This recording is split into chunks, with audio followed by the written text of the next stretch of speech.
Hello everyone, Chuck Northside Guy. Today providing my votes, selections for this year's 2024 YouTube Sports Card Hall of Fame. First up, TJMAC, Vintage Cards and Nostalgia.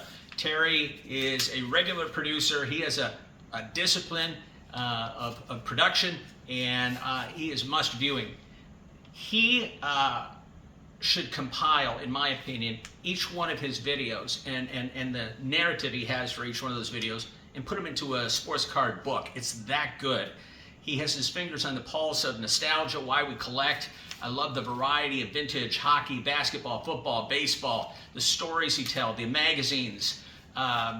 He sounds like one of the guys I used to grow up with. So not sure if he lives on the south side of Chicago or somewhere in upstate New York, but he has that accent that I'm very used to. I love it. Terry, keep them coming. Definitely got my vote. Next up, Mike, the vintage composer. Mike's videos are truly wonderful, well produced, always shining a light on quirky trivia and nuances in the hobby. He is generous. He sent me a wonderful care package when we were talking about some early 90s Don Russ oversized postcard size cards. I really like Mike's take on the hobby and the variety of what he collects and how he shares with us and takes us along on his collecting journey. So he gets my vote. Next up, Leftyndv.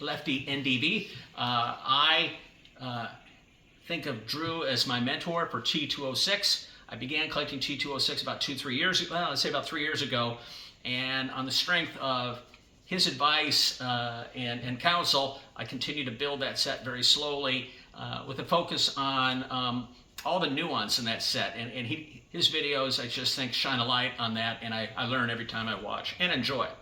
Next up, Keith, Vintage Card Curator. He hasn't produced much in a while. Doesn't matter, though. The history of his contribution to our community, I think, merits the vote, merits his inclusion in the Hall of Fame. The analysis he does on cards, I think, is just jaw-dropping. The amount of time he puts into that analysis, I think he must be a graduate student of some kind or have that kind of background, because he definitely is teaching, and I, for one, am in the front row learning. Next up, Dean Gearhart. Yeah, I collect it all. Dean, met him at the last National here in Chicago.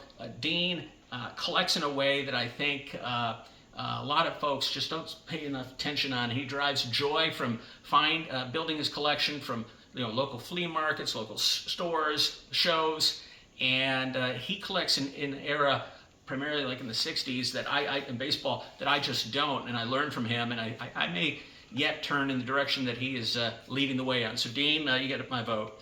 Last but certainly not least, Don's Field of Dreams cards. I can't believe Don's not already in the Sports Card Hall of Fame here.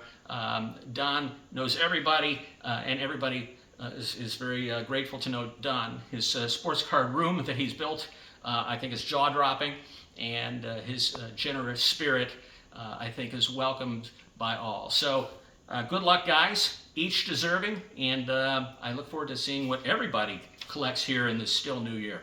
Take care, everyone.